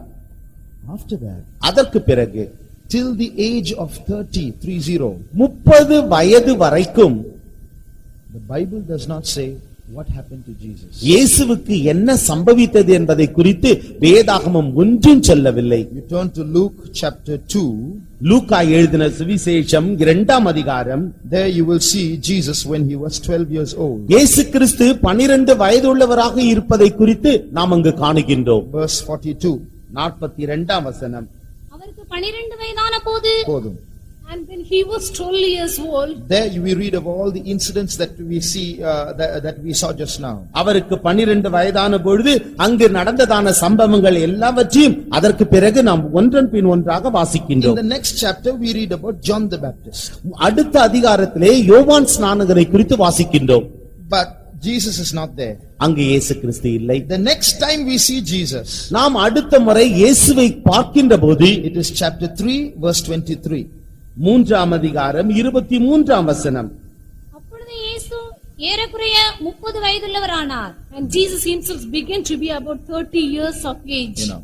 So what happened to Jesus between the age of 12 and 30? இயேசு கிறிஸ்துவுக்கு 12 வயது முதல் 30 வயது வரைக்கும் உள்ளதான அந்த காலகட்டத்திலே அவருக்கு என்ன சம்பவித்தது? That was a period of silence. அது ஒரு மௌன காலம். Many people try to do a lot of guesswork as to what Jesus did in those days. அந்த நாட்களிலே இயேசு கிறிஸ்து என்ன செய்திருப்பார் என்று அநேகர் அனுமானத்தினாலே அவர்கள் அநேக காரியங்களை சொல்லுகிறார்கள். Some say he lived a very human life like any other human being. Some say he got married. Some say he came to Kashmir. All kinds of blasphemous statements. அநேக தூஷணங்கள் சொல்லப்படுகிறது அவரை குறித்து. இயேசு கிறிஸ்து ஒரு சாதாரண மனிதனைப் போல வாழ்க்கை நடத்தினார். இயேசு கிறிஸ்து விவாகம் செய்து ஒரு வாழ்க்கை நடத்தினார். இயேசு கிறிஸ்து அவர் காஷ்மீருக்கு கூட வந்து சென்றார் என்றெல்லாம் அநேக தூஷணங்கள் அவரை குறித்து சொல்லப்படுகிறது. What does the Bible say? வேத வசனம் என்ன சொல்கிறது? The Bible does not say much. வேதம் ஒன்றும் அதிகமாக சொல்லவில்லை. But it says one thing. என்றாலும் அது ஒரு காரியத்தை சொல்லுகிறது. There is one clue in the Bible which tells us what Jesus did During those 18 years, அந்த 18 ஆண்டு காலம் இயேசு கிறிஸ்து என்ன சொன்னார் என்று ஒரு காரியத்தை இந்த வேதாகமமானது தருகிறது. read Luke chapter 2 and verse 51. லூக்கா எழுதின சுவிசேஷம் 2ஆம் அதிகாரம் 51ஆம் வசனம். பின்பு அவர் அவர்களுடனே கூட போய் நாசரேத்தூரில் சேர்ந்து அவர்களுக்கு கீழ்ப்படிந்திருந்தார். And he went down with them and came to Nazareth and was subject unto them, but his mother kept all this in her heart. He went down with them. They found him in the temple. அவர் தேவாலயத்திலே கண்டுபிடிக்கப்பட்டார். So he got up and went with them. அவர் எழுந்திருந்து தன்னுடைய பெற்றோருடன் வந்து விட்டார். And he went there and was subject to them. அவர் அவர்களோடு சேர்ந்து அவர்களுக்கு கீழ்ப்படிந்திருந்தார். The next time we see Jesus, he is 30 years old. அடுத்த முறை நாம் இயேசுவை பார்க்கின்ற பொழுது அவருக்கு 30 வயது. What do we understand from that? இதிலிருந்து நாம் என்னத்தை புரிந்து கொள்கிறோம்? From the age of 12 till the age of 30, Jesus was subject to his parents. 12 வயது முதற்கொண்டு 30 வயது வரைக்கும் இயேசு கிறிஸ்து தன்னுடைய பெற்றோருக்கு கீழ்ப்படிந்திருந்தார். Was a young boy. நான் ஒரு இளைஞனாக இருந்தபோது I demanded a lot of independence. நான் அதிகமான சுயாதீனத்தை கேட்பேன். Young people like to be independent. வாலிபர்கள் இளைஞர்கள் எப்பொழுதுமே சுயாதீனமாக இருக்க விரும்புவார்கள். As they grow, they don't want their parents to tell them what to do. அவர்கள் வளருகின்ற பொழுது தங்களுடைய பெற்றோர்கள் என்ன செய்ய வேண்டும் என்று அவர்களுக்கு அறிவுறுத்துவதை அவர்கள் விரும்ப மாட்டார்கள். When I leave my house to go out, நான் என்னுடைய வீட்டை விட்டு வெளியே புறப்படும் பொழுது I'll have to tell my parents where I'm going. நான் எங்கே போகிறேன் என்று என்னுடைய பெற்றோரிடத்தில் சொல்ல வேண்டும். I have to tell them when I'm coming. நான் எப்பொழுது திரும்ப வருவேன் என்று அவர்களிடத்திலே சொல்ல வேண்டும். If I get a letter, they will open up my letters and say, see who has written it. எனக்கு யாராகிலும் ஒருவர் கடிதம் எழுதினால் அந்த கடிதத்தை யார் எழுதினது என்று அவர்கள் அந்த கடிதத்தை பிரித்து படிப்பார்கள். And if I get a phone call, they will ask me who called up. யாராகிலும் ஒருவர் தொலைபேசியில் என்னோடு பேசினால் யார் உன்னோடு பேசினது என்று அவர்கள் கேட்பார்கள். So as I was growing up, I was getting angry. நான் வளர்ந்து வருகின்ற பொழுது இந்த நிகழ்ச்சிகளை குறித்து நான் கோபமுற்றேன். What is this always you are pressing me around my neck? ஏன் எப்பொழுதுமே என்னுடைய கழுத்தை நெரித்துக் கொண்டிருக்கிறீர்கள்? Don't I have an independence of my own? நான் எனக்கே சுயாதீனமாக இருக்க நீங்கள் அனுமதிக்க மாட்டீர்களா? Look at my friends in school. என்னுடைய நண்பர்கள் பள்ளிக்கூடத்தில் இருக்கிற என்னுடைய நண்பர்களை பாருங்கள். They leave their home when they want, they come back when they want, they don't tell their parents. அவர்கள் விரும்புகின்ற பொழுது வீட்டை விட்டு வெளியே வருகிறார்கள். அவர்கள் எப்பொழுது வேண்டுமானாலும் திரும்ப போகிறார்கள். தங்களுடைய பெற்றோர்களிடத்திலே எங்கே போகிறோம் ஏன் போகிறோம் என்று சொல்லுகிறதில்லை. Why are you so strict with me? நீங்கள் ஏன் என்னிடத்தில் இவ்வளவு கண்டிப்பாக நடந்து கொள்கிறீர்கள்? Why should I obey you for every little thing? நான் ஏன் உங்களுக்கு ஒவ்வொரு சிறிய காரியத்திலும் கீழ்ப்படிய வேண்டும்? Parents gave just one word of reply. என்னுடைய பெற்றோர்கள் ஒரே ஒரு வார்த்தை பதிலை என்னிடத்திலே சொன்னார்கள். Jesus obeyed his parents till the age of 30. இயேசு கிறிஸ்து 30 வயது வரைக்கும் தன்னுடைய பெற்றோர்களுக்கு அடங்கி கீழ்ப்படிந்திருந்தார். I had no answer to give for that. அதற்கு பதில் சொல்லுவதற்கு என்னிடத்திலே பதிலே இல்லை. Well, that was the life of Jesus. அதுதான் இயேசுவினுடைய ஜீவியமாக இருந்தது. Just imagine. நீங்கள் யோசித்து பாருங்கள். He is God. அவர் தேவன். He is creator God. Our சிருஷ்டிகர்த்தர். He made his parents. அவர்தாமே அவருடைய பெற்றோர்களையே உருவாக்கினவர். He made Joseph, he made Mary. அவர்தாமே யோசேப்பையும் மரியாளையும் உருவாக்கியவர். Now he is standing before them and he has to say, do what they say. இப்பொழுது அவர்களுக்கு முன்பாக அவர் நின்று கொண்டு அவர்கள் சொல்லுவதை இவர் அப்படியே செய்ய வேண்டும். Every day, ஒவ்வொரு நாளும் for 18 years. 18 ஆண்டுகள். Poor family. ஏழை குடும்பம். He has to go to the woods and get firewood for the family. அவர் காட்டுக்கு சென்று வீட்டிலே அடுப்பெரிக்கும்படியாக காய்ந்த மரங்களை கொண்டு வர வேண்டும். Every day for 18 years. ஒவ்வொரு நாளும் 18 வருஷங்களாக. Little Jesus from the age of 12 had to go draw well from the water and bring water for the house. 12 வயதுள்ளதான இயேசு கிறிஸ்து ஒவ்வொரு நாளும் கிணற்றண்டைக்கு சென்று அங்கே தண்ணீர் மொண்டு கொண்டு வீட்டிற்கு கொண்டு வர வேண்டும். Every day for 18 years, Jesus had to go shopping, go to the market and buy things for the house. 18 ஆண்டுகளாக இயேசு கிறிஸ்து அவர் கடைக்கு போய் பொருட்களை வாங்கிக்கொண்டு வீட்டிற்கு கொண்டு வந்து சேர்க்க வேண்டும். His father was a carpenter. அவருடைய தகப்பன் ஒரு தச்சன். Every day for 18 years, Jesus had to cut wood with the saw, make tables and chairs and doors and windows. ஒவ்வொரு நாளும் தங்களுடைய தகப்பனாருக்கு அவர் உதவி செய்யும் பொருட்டாக மரங்களை அறுக்க வேண்டும், அதை இழைக்க வேண்டும், கதவுகள் ஜன்னல்கள் போன்ற பொருட்களை அவர் செய்ய வேண்டும். Now why did Jesus have to do all this? ஏன் இயேசு கிறிஸ்து இந்த காரியங்களை எல்லாவற்றையும் செய்ய வேண்டும்? Did all this in any way help him in his ministry later on? அவர் அதற்கு பின்பாக அவர் நடத்த போகிறதான அந்த ஊழியத்திற்கு இந்த காரியங்கள் ஏதேனும் உதவி செய்யுமோ? Did he ever use his carpentry skills during his ministry? அவருடைய ஊழியத்தின் பகுதியிலே இந்த தச்ச தொழிலின் நுணுக்கங்களை அவர் உபயோகித்ததுண்டா? Only in one place in the Bible. ஒரே ஒரு இடத்திலே வேதாகமத்திலே காணுகிறோம். The Bible says to cleanse the temple he made a scourge of small cords. அங்கு ஒரு சவுக்கை உண்டு பண்ணும்படியாக தேவாலயத்தில் இருந்ததான அந்த சிறிய ஆலயத்தை சுத்திகரிக்கும்படியாக ஒரு சவுக்கை அவர் அங்கு உண்டு பண்ணினார். He made a scourge. That's the only place where he used his carpentry skills there. ஒருவேளை தன்னுடைய அந்த தச்ச தொழிலினுடைய நுணுக்கத்தை அந்த சவுக்கை உண்டு பண்ணுவதிலே அவர் காண்பித்திருக்கலாம். Well, if we had to go through this period of silence, அவர் இந்த மௌன காலத்தை கடந்து செல்ல வேண்டும் என்றால் 1 or 2 years he had to do this is okay. 1-2 ஆண்டுகள் அவர் செய்திருக்கலாம். When servants of God are trained in our mission, நம்முடைய சபையிலே கர்த்தருடைய ஊழியக்காரர்களுக்கு பயிற்சி அளிக்கின்ற போது, in the first year we have no ministry. முதல் வருஷத்திலே எங்களுக்கு ஊழியம் எதுவும் இல்லை. We are only given manual work to do. நாங்கள் செய்ய வேண்டியதான சில குறிக்கப்பட்ட வேலைகள் உண்டு. Just like Jesus had to do carpentry and help in housework, servants of God are taught to do that. இயேசு கிறிஸ்து எவ்விதமாக அவர் வீட்டிலே தங்கி இருந்து அந்த தச்ச தொழிலையும் மற்றும் எல்லா வேலைகளையும் செய்தது போல நாங்கள் ஆலயத்திலே தங்கி இருந்து இது போன்றதான சரீர சம்பந்தமான வேலைகளை செய்ய வேண்டும். One day one brother was given the duty of cleaning the toilet. ஒரு நாள் ஒரு சகோதரருக்கு கழிப்பறையை சுத்தம் செய்யும்படியான ஒரு வேலை தரப்பட்டது. And another brother was supervising, seeing that he does it properly. அவர் அந்த வேலையை சரியாக செய்கிறாரா என்று கண்காணிக்கும்படியாக இன்னொரு சகோதரனிடத்திலே சொல்லப்பட்டது. But the supervising brother was not very educated. இந்த கண்காணிக்கிறதான சகோதரனோ அவர் அதிகமாக படித்தவர் அல்ல. He was asking this brother who was doing his duty to sweep the water up a slope. இந்த கண்காணிக்கிற சகோதரன் அந்த வேலை செய்கிற சகோதரனை பார்த்து தண்ணீரை மேல் நோக்கி தள்ளி என்று சொல்லுகிறார். So that brother said, how can you sweep, the water will return. அப்பொழுது இந்த வேலை செய்கிற சகோதரர் சொன்னார், இந்த தண்ணீரை மேட்டு பகுதிக்கு எவ்வாறு தள்ள முடியும்? இந்த தண்ணீரை தள்ளினால் மறுபடியும் திரும்ப கீழே வருமே. That brother did not listen. He said, you do what I say. அப்பொழுது இந்த கண்காணிக்கிற சகோதரர் சொன்னார், நீ அதை குறித்து கவலைப்படாதே, நான் என்ன சொல்லுகிறேனோ அதை செய். So brother who was doing the work, he got angry, he put down the broom. இந்த வேலை செய்கிற சகோதரனுக்கு கோபம் வந்து விட்டது. உடனடியாக அந்த துடைப்பத்தை அப்படியே போட்டு விட்டார். He went to his brother in charge.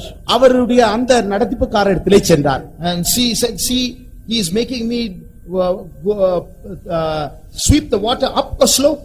இப்பொழுது இந்த சகோதரை பாருங்களேன், இவர் இந்த தண்ணீரை மேல் அதாவது மேட்டு பகுதிக்கு தள்ள சொல்லுகிறாரே. So the brother in charge said, அப்பொழுது அந்த நடத்திப்புக்காரர் சொன்னார், see, why are we making you do this work? நாங்கள் ஏன் உன்னை இந்த வேலை செய்ய சொல்லுகிறோம் தெரியுமா? We are not teaching you how to clean the toilets. எவ்விதமாக கழிப்பறையை சுத்தம் செய்வது என்பதை நாங்கள் உனக்கு கற்றுக் கொடுக்கவில்லை. For that you don't have to come to the ministry. அதற்காக நீ ஊழியத்திற்கு வர தேவையில்லை. You can learn that anywhere. அதை எங்கேயும் கற்றுக்கொள்ளலாம். What you are learning is obedience. நீ கற்றுக்கொள்ள வேண்டியதெல்லாம் கீழ்ப்படிதலே. So till the bell rings for lunch, go on sweeping the water up the slope. மத்தியானம் சாப்பாட்டிற்காக மணி அடிக்கின்ற வரைக்கும் நீ அந்த மேட்டை நோக்கி தண்ணீரை தள்ளிக்கொண்டே பெருக்கிக் கொண்டே இரு. That was what Jesus was learning. இதைத்தான் இயேசு கிறிஸ்து கற்றுக்கொண்டார். That is what the Bible says. Jesus learned obedience by the things which he suffered. இதைத்தான் தேவனுடைய வசனமும் கூட சொல்லுகிறது. தம்முடைய கீழ்ப்படிதலினாலே இயேசு கிறிஸ்து அவர் கற்றுக்கொண்டார். Jesus could have come down directly from heaven with the physical body or a condition of a 30-year-old person, done his ministry for 3.5 years, gone to heaven. இயேசு கிறிஸ்து 30 வருட இளைஞனாக அப்படியே பரலோகத்திலிருந்து அந்த சரீரத்தோடு கீழே இறங்கி வந்து தன்னுடைய ஊழியத்தை செய்து முடித்துவிட்டு போயிருக்கலாம். Why did he have to go through all this? ஏன் இந்த பாதைகளினூடாக அவர் கடந்து சென்றார்? That was the will of the Father. அதுதான் பிதாவினுடைய சித்தமாக இருந்தது. That was the silence in Jesus' life. இயேசு கிறிஸ்துவினுடைய ஜீவியத்திலே இருந்ததான மௌன காலம் அதுதான். Jesus obeyed. இயேசு கிறிஸ்து கீழ்ப்படிந்தார். He knew why he was on earth. அவர் பூமியிலே இருந்த பொழுது அவர் நன்றாக அறிந்தார். Although he was only 12 years old, he was not ignorant. அவர் 12 வயதுள்ளவராக இருந்த பொழுது அறியாமையில் உள்ளவராக அல்ல. He told Mary, see, Joseph is not my actual father. I have a heavenly father. அவர் மரியாளை பார்த்து சொன்னார், யோசேப்பு என்னுடைய உண்மையான தகப்பன் அல்ல, பரலோகத்தில் இருக்கிற என் பிதாவே எனக்கு உண்மையான தகப்பன். From which we understand he already knew, though he was only 12 years old, he had been sent from heaven with a heavenly assignment. அவர் 12 வயதுள்ளவராக இருந்த பொழுதே பரலோகத்திலிருந்து ஒரு குறிக்கப்பட்ட நோக்கத்திற்காக வேலைக்காகவே அவர் அனுப்பப்பட்டார் என்பதை அவர் நன்றாக அறிந்திருந்தார். But still when the father said go through this, he went through this for 18 years. என்றாலும் பிதாவானவர் அவருக்கு சொன்னபடியினாலே அவர் அந்த 18 ஆண்டு காலம் அந்த காலகட்டத்தை அவர் அப்படியே கடந்து சென்றார். Does he have to do 18 years of carpentry and fetching water and gathering firewood to do 3.5 years ministry? 3 ஆண்டுகள் ஊழியம் செய்யும்படியாக 18 ஆண்டுகள் அவர் தச்ச வேலை செய்ய வேண்டுமா, கடைக்கு போக வேண்டுமா, அல்லது தண்ணீர் மொண்டு கொண்டு வர வேண்டுமா? What kind of will of the Father is this? பிதாவினுடைய சித்தம் என்ன இது? The most important part of his ministry is this 3.5 years. இந்த வேலையுடைய முக்கியமே அந்த 3.5 ஆண்டு ஊழியத்திற்கு தான். That's why he came. அதற்காகவே அவர் வந்தார். Why should he do this manual work, obey his parents for 18 years to do a 3.5 year ministry? 3.5 ஆண்டுகள் ஊழியம் செய்யும்படியாக இத்தனை ஆண்டு காலம் ஏன் அவர் சரீரத்திலே பாடுபட வேண்டும்? அவர் சரீர பிரகாரமாக அவர் உழைக்க வேண்டும், வேலை செய்ய வேண்டும். From the age of 12, 12 ஆண்டு முதற்கொண்டு, when he understood that he was here for a heavenly assignment, ஒரு பரலோகத்தின் நோக்கத்திற்காக அவர் அனுப்பப்பட்டார் என்பதை அவர் உணர்ந்து கொண்டபோது, when the Creator looked at the creature, இந்த சிருஷ்டிகர்த்தர் சிருஷ்டிகளை நோக்கி பார்த்தபோது, there was a special love for them. அவர்களுக்கென்று ஒரு விசேஷித்த அன்பு அவருக்குள் இருந்தது. Dear brothers and sisters, பிரியமான சகோதரனே சகோதரியே, in that 18 year period of silence in Jesus' life, இயேசு கிறிஸ்துவினுடைய ஜீவியத்திலே காணப்பட்டதான அந்த 18 ஆண்டு கால மௌனமானது, why the Father allowed Jesus to go through that, we don't know, but one thing we can understand, we see the love of Jesus in that period. இயேசு கிறிஸ்துவை ஏன் பிதாவாகிய தேவன் இவ்வாறு அனுமதித்தார் என்று நம்மால் புரிந்து கொள்ள முடியாது. என்றாலும் ஒரு காரியத்தை நாம் புரிந்து கொள்ள முடியும், இயேசு கிறிஸ்துவின் அன்பை குறித்து நம்மால் புரிந்து கொள்ள முடியும். Probably the Father allowed it to show us that love. அந்த அன்பை வெளிப்படுத்தும்படியாகவே ஒருவேளை பிதாவாகிய தேவன் இதை அனுமதித்திருப்பார். During that period, அந்த நாட்களிலே when he was doing manual work, அவர் சரீர பிரகாரமான வேலைகளை செய்தபோது, how his heart and mind must have yearned for his own people. தன்னுடைய சொந்த ஜனங்களுக்காக அவருடைய இருதயமும் அவருடைய மனதும் எவ்வளவு ஏங்கி இருக்கும். His heart must have longed to express his love for his own people. தன்னுடைய சொந்த ஜனத்திற்காக உள்ளதான அவருடைய அன்பை வெளிப்படுத்தும்படியாக அவருடைய இருதயமானது ஏக்கத்தினால் நிரம்பி இருக்கும். How he must have wanted to say to his people, I have come just for you all the way from heaven. பரலோகத்திலிருந்து உங்களுக்காகவே நான் வந்தேன் என்று சொல்லும்படியாக அவருடைய இருதயம் எவ்வளவு ஏக்கத்தினால் நிரம்பி இருக்கும். How his heart was full of compassion for sick people, for weak people. He wanted to heal them, wanted to tell them that he loved them. பலவீனர் வியாதியஸ்தர்களை பார்த்து அவர்களை சுகமாக்கும்படியாக அவர்களுக்காகவே தான் வந்தேன் என்று சொல்லும்படியாக அவருடைய இருதயமானது எவ்வளவு ஏக்கத்தினாலே நிரம்பி இருக்கும். How he must have waited to see a group of followers who understood he is the Messiah. அவர்தான் மேசாயா என்று அறிந்து ஒரு கூட்டத்தினர் அவரை பின்பற்றி வருவதை காணுவதற்கு எவ்வளவு ஆவல் உள்ளதாக அவருடைய இருதயம் நிரம்பி இருக்கும். But the father said, no, not now. இல்லை, பிதா ஒருவேளை இவ்வாறு சொல்லியிருப்பார், இல்லை இப்பொழுது இல்லை. Go and get firewood. நீ போய் அங்கு விறகுகளை கொண்டு வா. Go and fetch water. நீ போய் தண்ணீர் மொண்டு கொண்டு வா. Go and make tables and chairs. நீ போய் அங்கு மேஜை நாற்காலிகளை உருவாக்கு. With all that desire packed in his heart. அவருடைய இருதயத்திற்குள்ளாக எல்லா விருப்பங்களும் வாஞ்சைகளும் அடக்கப்பட்டிருக்க Jesus obeyed. இயேசு கிறிஸ்து கீழ்ப்படிந்தார். He obeyed for 18 years. அவர் 18 ஆண்டு காலம் அப்படியே கீழ்ப்படிந்திருந்தார். As he drew water from the well, அவர் கிணற்றிலிருந்து தண்ணீர் கொண்டு வருகின்ற போது, as he went to the water market, அவர் கடை வீதிக்கு சென்ற பொழுது, as the saw parted the wood, அப்பொழுது மரத்தை அவர் அறுத்து அதை இரண்டாக பிளந்தபோது, as he made tables and chairs, அவர் மேஜைகள் நாற்காலிகளை உருவாக்கின போது, what was he saying to himself? அவர் தன்னிடத்திலே என்ன சொல்லிக் கொண்டார்? If at the end of this, இதனுடைய முடிவிலே, if I can have my people for myself, என்னுடைய ஜனங்கள் எனக்கென்று இருக்கும் என்றால், if I can get a group of followers who will love me, என்னை நேசிக்கிறதான ஒரு கூட்டம் ஜனத்தினர் பின்பற்றுவர்கள் எனக்காக இருப்பார்கள் if I என்றால், can find in this world a bride who will love me, என்னை நேசிக்கிறதான ஒரு மணவாட்டி இந்த உலகத்திலே இருக்கும் என்றால், I will wait. நான் காத்துக் கொண்டிருப்பேன். Even if it's 18 years, I will wait. 18 ஆண்டுகள் கழித்தாலும் நான் காத்துக் கொண்டிருப்பேன். Because I love my bride, I will wait. நான் என்னுடைய மணவாட்டியை நேசிக்கிறேன், ஆகவே நான் காத்துக் Because கொண்டிருப்பேன். I love my creation, I will wait. நான் என்னுடைய சிருஷ்டிகளை நேசிக்கிறேன், ஆகவே நான் காத்துக் கொண்டிருப்பேன். What a loving Jesus. எவ்வளவு அன்புள்ள இயேசு கிறிஸ்து அவர். Waited and waited and waited and waited for 18 years.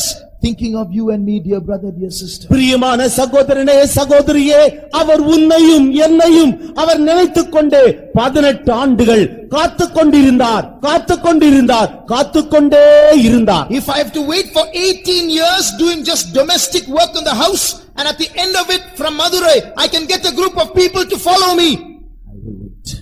இந்த 18 ஆண்டுகள் இங்கேயே தங்கி இருந்து நான் ஒரு சாதாரண ஒரு வீட்டு வேலைகளை எல்லாம் செய்து கொண்டிருப்பேன். அந்த 18 ஆண்டு முடிவிலே எனக்கென்று மதுரையிலே ஒரு கூட்டத்தை நான் காணுவேன் என்றால் நான் நிச்சயமாக காத்துக் கொண்டிருப்பேன். That was his love. அதுதான் அவருடைய அன்பு. And when the time came, நேரம் வந்தபோது, when he was 30 years, 30 வயது, he came to his own. அவர் தனக்கு சொந்தமானவர்களிடத்திலே வந்தார். I am your savior. நானே உங்கள் இரட்சகர், I love you. நான் உங்களை நேசிக்கிறேன். What did they say? அவர்கள் என்ன சொன்னார்கள்? Is this not the son of Joseph? இது யோசேப்பின் குமாரன் அல்லவா? How does he say that he came down from heaven? பரலோகத்திலிருந்து இறங்கி வந்தேன் என்று எப்படி இவர் சொல்லுகிறார்? Who gave this man authority to forgive sins? பாவங்களை மன்னிக்கத்தக்கதான அதிகாரத்தை இவருக்கு தந்தது யார்? This man cannot be from God. He does not keep the Sabbath. இந்த மனுஷன் தேவனிடத்திலிருந்து வந்த மனுஷன் அல்ல, ஏனென்றால் இவர் ஓய்வு நாளை ஆசரிக்காமல் இருக்கிறாரே. This man is a wine bibber and a gluttonous man.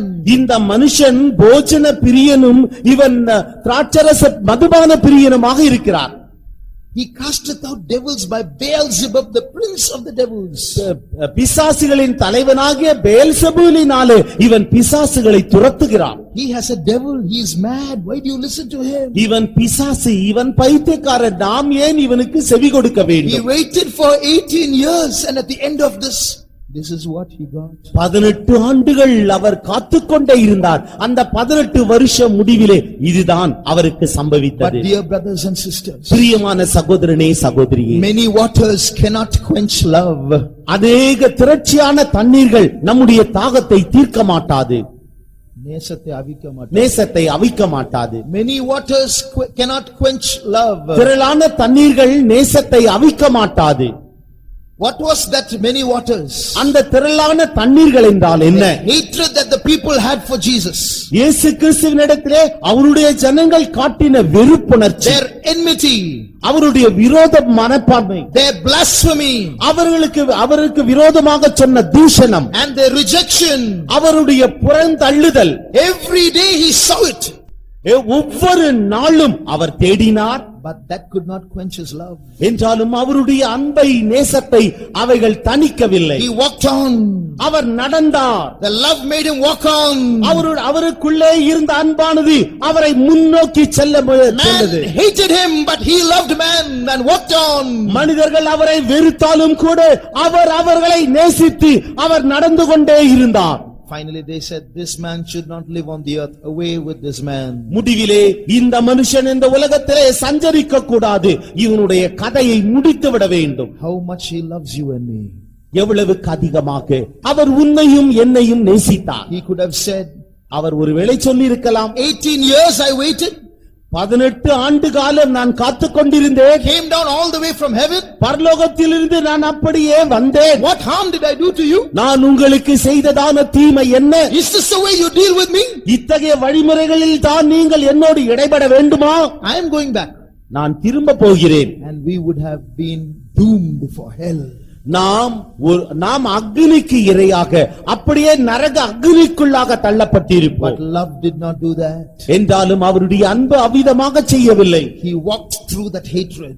அந்த வெறுப்புகளின் மத்தியிலே அவர் நடந்தார். And he stood before Pilate. அவர் பிலாத்துவுக்கு முன்பாக நின்றார். One man wrote an imaginary letter between Pilate and his servant Gaius. ஒரு எழுத்தாளர் பிலாத்துவுக்கும் அவனுடைய வேலைக்காரனாகிய கயாசுக்கும் இடையே நடந்ததான ஒரு கற்பனை சம்பாஷணையாக அவர் இவ்விதமாக எழுதுகிறார். Pilate is talking to Gaius. பிலாத்து தன்னுடைய வேலைக்காரனாகிய கயாசினிடத்திலே பேசுகிறார். Talking about that incident when Jesus came before him. இயேசு கிறிஸ்து அவருக்கு முன்பாக வந்ததான அந்த நிகழ்ச்சியை அவர் விவரிக்கிறார். I will just read part of that letter to you. அந்த கடிதத்தினுடைய ஒரு பகுதியை நான் உங்களிடத்திலே வாசிக்கிறேன். Pilate is telling, இப்பொழுது பிலாத்து சொல்லுகிறான், I have had no peace since that day that he walked into my judgment hall. என்னுடைய நியாயாசன அந்த மண்டபத்திற்குள்ளாக அவர் கடந்து உள்ளே வந்த பொழுது என்னால் வந்த நாள் முதற்கொண்டு I have had no peace. எனக்குள்ளே சமாதானம் இல்லை. It has been many years, Gaius. கயாசே, அது அநேக ஆண்டுகளுக்கு முன்பாக நடந்தது. But these scenes still stand before my eyes. என்றாலும் அந்த காட்சியோ இன்னும் என்னுடைய கண்களுக்கு முன்பாக நின்று கொண்டிருக்கிறது. You have seen Caesar inspecting his army when he was young. அகஸ்து Rayan தன்னுடைய இள வயதின் பொழுது தன்னுடைய ராணுவத்தை அவன் கண்காணித்த அந்த நேரத்தை அறிவாயா? You know how he is. அவன் எவ்விதமாக இருந்தான் தெரியுமா? But before this Nazarene, that Caesar was nothing. இந்த நசரேயருக்கு முன்பாக அந்த தீத்து ராயன் ஒன்றுமில்லை. This Nazarene was so bold. இந்த நசரேயர் மிகவும் தைரியமுள்ளவராக இருந்தார். He did not have to strut. He did not have to stumble when he walked into my room. அவர் என்னுடைய அறைக்குள்ளாக மண்டபத்திற்குள்ளாக பிரவேசித்த பொழுது அவர் ஒருபோதும் தள்ளாடவில்லை. He walked towards my throne with arms bound. அவர் என்னுடைய சிங்காசனத்துக்கு முன்பாக நியாயாசனத்துக்கு முன்பாக நடந்து வந்த பொழுது அவருடைய கைகள் பின்னே கட்டப்பட்டிருந்தது. But he walked with such a strident mastery and control of himself. அவர் தன்னைத்தானே கட்டுப்படுத்திக் கொண்டவர்களாக, அவருடைய பாதங்களின் அடிச்சுவடுகள் தள்ளாதவைகளாக ஒரே சீரானவைகளாக இருந்தது. The way he walked in, அவர் எவ்விதம் நடந்து வந்த முறையானது it silenced the whole room for a minute. அந்த முழு மண்டபம் ஒரு நிமிட நேரத்திற்கு அப்படியே மௌனமாக அமைதியாக இருந்தது. And the way he walked in, அவர் எந்த முறையிலே நடந்து வந்தாரோ, it made me almost to get up and salute. அவர் நடந்து வந்த அந்த முறைமையை பார்த்து நான் எழுந்து நின்று அப்படியே அவருக்கு என்னுடைய கையை உயர்த்தி ஒரு வந்தனம் செலுத்த வேண்டும் என்பது போல் இருந்தது. I cannot forget it, Gaius. கயாசே, என்னால் அதை மறக்கவே முடியாது. And then the clerk began reading out the list of charges against him. அவருக்கு விரோதமான குற்றச்சாட்டுகளை அந்த குமாஸ்தா எழுந்து படிக்க ஆரம்பித்தான். And I started questioning him mechanically as usual, as I question everybody. நான் மற்றவர்களை கேள்வி கேட்பது போல, வழக்கமாக நான் கேள்வி கேட்பது போல நான் அவரை பார்த்து ஒன்றிரண்டு கேள்விகள் கேட்டேன். But Gaius, he wasn't listening to any of those charges. கயாசே, அத்தகைய குற்றச்சாட்டுகளை அவர் ஒருபோதும் செவி மடுக்கவே இல்லை. And he answered only very little of my questions. என்னுடைய கேள்விகளுக்கு சிலவற்றிற்கு மாத்திரமே அவர் பதில் சொன்னார். Just a word or two. ஏதோ ஒன்று இரண்டு வார்த்தைகளில். But what he said, என்றாலும் அவர் சொன்னது, and the way he said it, அவர் எந்த வழிமுறையிலே சொன்னார் என்றால், it was as though it took my naked soul out of me and brought it before my eyes and was probing it there. என்னுடைய நிர்வாணமான ஆத்துமாவை அப்படியே பிடுங்கி வெளியே எடுத்து அவருடைய கண்களுக்கு முன்பாக நிறுத்தி அதை அப்படியே ஆராய்ந்து நீதி அறிப்பது போல் காணப்பட்டது. And a voice said in my ears, என்னுடைய காதுகளிலே ஒரு சத்தம் தொனித்தது. Why? ஏன்? You are on trial, Pilate. பிலாத்துவே, நீதான் இப்பொழுது சோதனைக்கு உட்படுத்தப்பட்டிருக்கிறாய். Pilate was, that is the letter. அதுதான் அந்த கடிதத்தின் சாராம்சம். Pilate was now judging Jesus. இப்பொழுது பிலாத்து இயேசுவை நியாயந்தீர்க்கிறார். But a voice was telling Pilate, என்றாலும் ஒரு சத்தமானது பிலாத்துவின் காதுகளில் சொல்லிக் கொண்டிருக்கிறது. Do you know who you are standing before? யாருக்கு முன்பாக நீ நின்று கொண்டிருக்கிறாய் என்று உனக்கு தெரியுமா? He is watching you. அவர் உன்னை கண்காணித்துக் கொண்டிருக்கிறார். You are on trial, Pilate. He is judging you. பிலாத்துவே, நீதான் இப்பொழுது சோதனைக்குட்படுத்தப்பட்டிருக்கிறாய். அவர் உன்னை நிதானித்துக் கொண்டிருக்கிறார். What a God. அவர் என்ன தேவன் அவர். What a Savior. எவ்வளவு பெரிய இரட்சகர். After all that he's done. After all that he's done. He's done so much for us. அவர் நமக்காக அநேக காரியங்களை செய்து முடித்தார். And after all that, அவைகள் எல்லாவற்றுக்கு பிறகு how sad if he will be if we don't follow him with all his heart. நம்முடைய முழு இருதயத்தோடு அவரை பின்பற்றாவிட்டால் அவர் எவ்வளவு துக்கப்படுவார். With one more thing I will stop. இன்னும் ஒரு காரியத்தை சொல்லி நான் முடித்துக் கொள்கிறேன். There was a man, a case was filed against him. ஒரு மனிதன் இருந்தான், அவனுக்கு விரோதமாக ஒரு வழக்கானது பதியப்பட்டிருந்தது. The summons was given to him. அவன் கோர்ட்டுக்கு வரும்படியாக ஒரு அறிக்கை அவனிடத்திலே கொடுக்கப்பட்டது. He saw the date. He said there are many days more. அந்த நாளை அவன் பார்த்தான், அந்த சம்மனில் இருந்த நாளை பார்த்தான். இன்னும் அதிக நாள் இருக்கிறதே என்று அவன் நினைத்துக் கொண்டான். And he left it in the drawer and forgot. அவன் அதை மேஜை அறையிலே வைத்துவிட்டு அதை மறந்து விட்டான். And he said, I have the best lawyer, so I don't have to be worried about this. எனக்கு நல்ல நல்ல பெரிய வழக்கறிஞர்கள் இருக்கிறார்கள். I have the best lawyer. எனக்கு ஒரு நல்ல வழக்கறிஞர் உண்டு. So I don't have to be worried about this. ஆகவே இதை குறித்து நான் கவலைப்பட வேண்டாம். And he forgot. அதை அப்படியே மறந்து விட்டான். Suddenly he remembered it again after a few days. கொஞ்ச நாட்களுக்கு பிறகு திடீரென்று அவனுக்கு இது ஞாபகம் வந்தது. He took up the summons. Tomorrow is the case. அந்த சம்மன் பேப்பரை எடுத்து பார்த்தான். நாளைய தினம் கேஸ் நடைபெற போகிறது. He quickly took up the phone. உடனடியாக அவன் தொலைபேசி எடுத்தான். He called up that வழக்கறிஞரை அழைத்தான். explained the whole case. அவன் அந்த முழு வழக்கையும் சொன்னான். And said, tomorrow somehow you have to do my case. நாளைய தினத்திலே எப்படியோ நீர்தான் எனக்கு பதிலாக இந்த வழக்கை வாதாட வேண்டும். And that lawyer replied, அந்த வழக்கறிஞர் பதில் சொன்னார், Sir, I was lawyer till yesterday. Today I have been promoted as judge. ஐயா, நேற்றைய தினம் வரைக்கும் நான் வழக்கறிஞராக இருந்தேன். இன்றைய தினத்திலோ நான் நீதிபதியாக பதவி உயர்வு பெற்றுவிட்டேன். And I am the one who is going to look after your case. நான் தான் உம்முடைய வழக்கை விசாரிக்க போகிறதான நியாயாதிபதி. It's too late, sir. இது மிகவும் தாமதம். Jesus today is lawyer. இன்றைக்கு இயேசு கிறிஸ்து அவர் வழக்கறிஞராக இருக்கிறார். Today he is merciful to us. இன்றைக்கு அவர் நம்மீது இரக்கம் பாராட்டிக் Today கொண்டிருக்கிறார். he is waiting for us. இன்றைக்கு அவர் நமக்காக காத்துக் கொண்டிருக்கிறார். Today he loves us. இன்றைக்கு அவர் நம்மை நேசிக்கிறார். Today he is ready to forgive us. இன்றைக்கு அவர் நம்மை மன்னிக்க கூடியவராக இருக்கிறார். Shall we close our eyes? நாம் நம்முடைய கண்களை சற்று மூடுவோமா? Before it is too late, அதிக தாமதமாவதற்கு முன்பாக let us go and speak to him.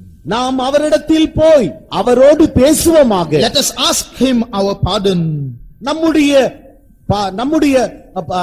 பாவங்களுக்காக மன்னிப்பு கேட்போமாக. Let us tell him that we love him. நாம் அவரை நேசிக்கிறோம் என்று அவரை பார்த்து சொல்லுவோமாக. Very soon Jesus is going to get a promotion. வெகு சீக்கிரத்திலே இயேசு கிறிஸ்து பதவி உயர்வை பெற்றுக்கொள்ள போகிறார். He is going to sit on a white throne. அவர் வெள்ளை சிங்காசனத்திலே உட்கார போகிறார். He is going to be judge. அவர் நியாயம் தீர்க்க போகிறார். Before he judges you and me. உங்களையும் என்னையும் அவர் நியாயம் தீர்க்கும் முன்பாக, Depart from me, ye that work iniquity, I never knew you. அக்கிரம செய்கைக்காரரே, என்னை விட்டு அகன்று போங்கள், நான் உங்களை அறியேன். Turn to him today. இன்றைக்கே அவர் அண்டை திரும்புவோமா? Shall we all close our eyes? நாம் நம்முடைய கண்களை மூடுவோமா? Christian brother, Christian sister, கிறிஸ்தவ சகோதரனே, கிறிஸ்தவ சகோதரியே, you and I are called followers of Jesus. நீங்களும் நானும் இயேசுவை பின்பற்றும்படியாக அழைக்கப்பட்டோம். But what kind of followers are we? நாம் எத்தகைய பின்பற்றுகிறவர்களாக இருக்கின்றோம்? Do you love Jesus? நீங்கள் இயேசுவை நேசிக்கிறீர்களா? Do you love Jesus like he loves you? அவர் உங்களை நேசிக்கிறது போல நீங்கள் அவரை நேசிக்கிறீர்களா? Or are you just a namesake Christian? இல்லாவிட்டால் பேரளவிலே கிறிஸ்தவர்களாக இருக்கிறீர்களா? How are you living your life? இன்றைக்கு உங்களுடைய ஜீவியத்தில் நீங்கள் எவ்விதமாக ஜீவித்துக் கொண்டு You may be வருகிறீர்கள்? going to church. நீங்கள் ஒருவேளை ஆலயத்திற்கு செல்லலாம். You may be praying every day. நீங்கள் ஒவ்வொரு நாளும் ஜெபம் You பண்ணலாம். may be reading the Bible every day. ஒவ்வொரு நாளும் வேதத்தை வாசிக்கலாம். You may be sharing the gospel to others. மற்றவர்களுக்கு சுவிசேஷத்தை பகிர்ந்து கொண்டிருக்கலாம். You may be speaking in tongues. நீங்கள் அந்நிய பாஷையிலே பேசலாம். But here is a question, dear brother, dear sister. பிரியமான சகோதரனே, சகோதரியே, ஒரு கேள்வி உன்னிடத்தில். You can do all that out of a habit. உன்னுடைய பழக்க வழக்கத்தின்படியே இவைகளை எல்லாவற்றையும் செய்யலாம். Do you love Jesus? நீ இயேசுவை நேசிக்கிறாயா? He is not only your God. அவர் உன்னுடைய தேவன் மாத்திரமல்ல, He is your husband. He is your bridegroom. அவர் உன்னுடைய புருஷன், உன்னுடைய மணவாளன். He waited for you. அவர் உனக்காக காத்துக் கொண்டிருந்தார். 18 years he waited. 18 வருஷங்களாக அவர் காத்துக்கொண்டே இருந்தார். Boldly he went and died. அவர் தைரியமாக மரணத்தை சந்தித்தார். For the past 2000 years he is still waiting. கடந்த 2000 ஆண்டுகளாக அவர் காத்துக்கொண்டே இருக்கிறார். Even now, dear brother, dear sister, Jesus is waiting.